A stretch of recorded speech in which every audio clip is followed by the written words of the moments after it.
Hey everybody, it's me. If I sound funny to you today, it's because I'm talking like this because I have to, because my littlest maniac isn't here today to help do editing and fixing up things, and I know when I talk normal, it sounds like blah, blah, blah. So I'm going to do my best to talk like I sound better. So I'm gonna have to talk like this. Anyways, this story is about the half of Pontiac and why I had so much trouble getting this thing to idle correctly. It was driving me crazy. I started off with a 2-barrel, this one to be exact, and rebuilt it, and no matter what, it would not idle. It would not idle, but I would have,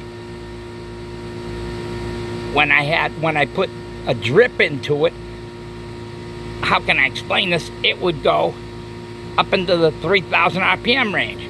And so I then went to this carburetor. Got this, it was an old rebuilt, bought it from eBay, got it, tried it, same. So I took that apart, rebuilt it. I did this, I don't know how many times. And no matter what I did, same. So I decided with, the possibility of a bad vacuum leak, I had taken off that 2-barrel intake manifold and replaced it with new intake manifold gaskets. And same problem. No-go. A no-go. So, what do?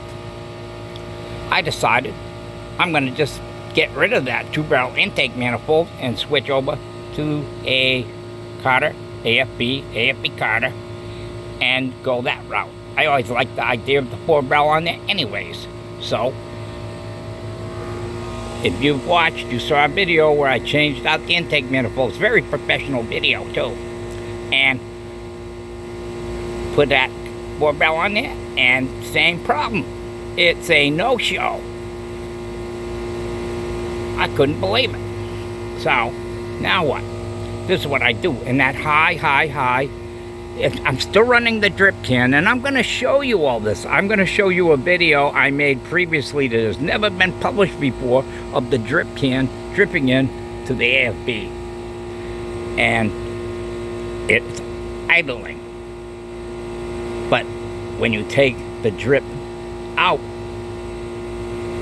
the motor's gonna conk out.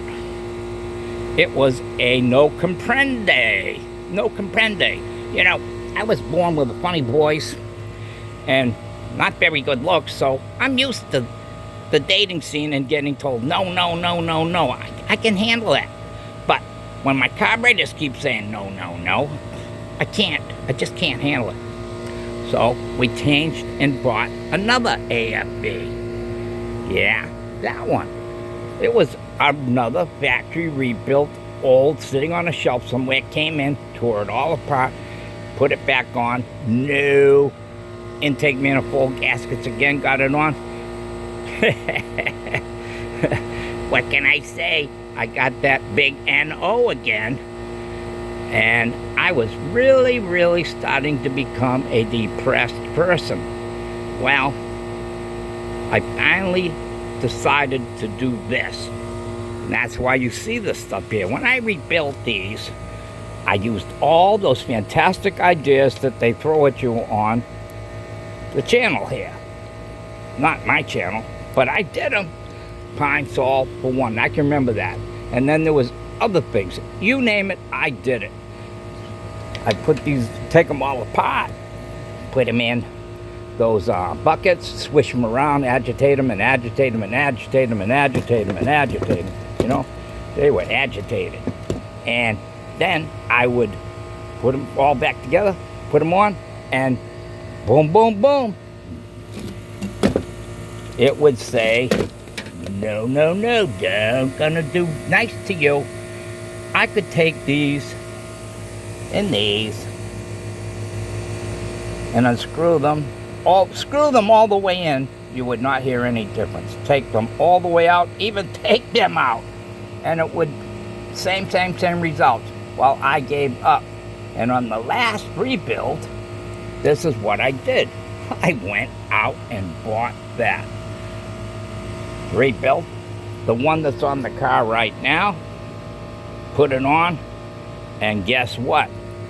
You could take these and turn them in and out, and you could hear, you know, it change. It, you know, the RPMs, whatever you want to call it, you could hear it.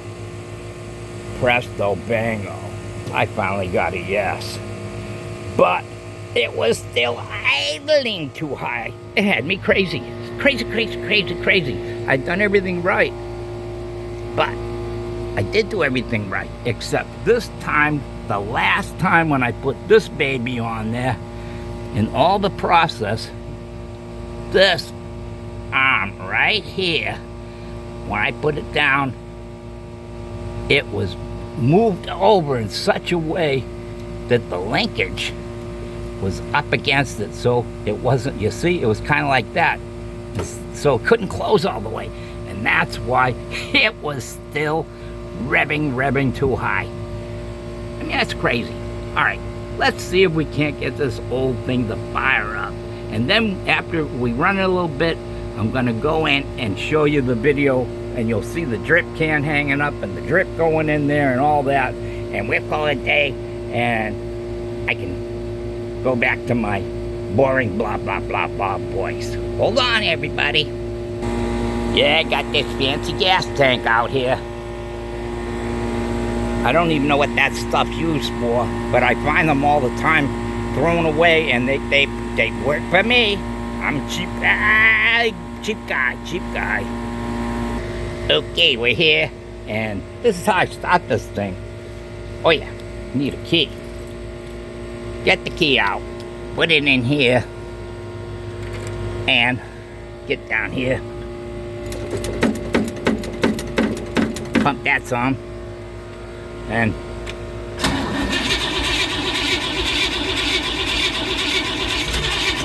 you heard it almost kicked. This time, probably gonna run. I can smell gas. All right.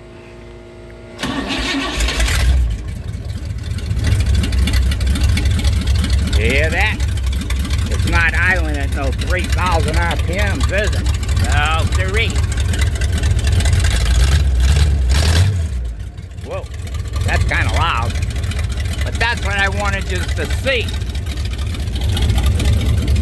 And this may help somebody. If you run into that problem, you know, I adjusted this rod so many times and everything I do. But the last time was the charm, not the third time, about the 45th time. Okay, I'm gonna shut it off and we're gonna go in and I'm gonna show you that video of the old drip can, and then we'll call it a day. Everybody just hang on in there. All right, we're looking at that short. It's a half a Pontiac. And what I got going on here is that ASB Carter, not the one I'm working on right now, but the other one I got in here. The low idle circuit doesn't work.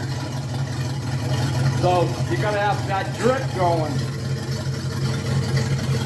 It's the old drip can. Take that drip off. Drip. It doesn't want to keep running.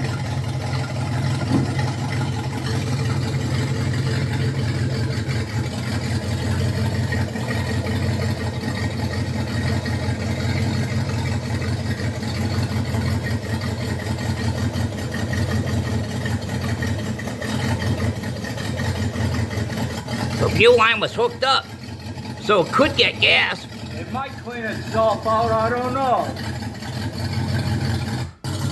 The point is, when you take the drip away, it would conk out. And I did that for many hours, hoping that it would clean itself out, but it never did. And I could rev it up all I wanted. It was actually idling okay then, idling. Everybody, thanks for watching and have a great day. Like, subscribe, share, whatever you like. Bye.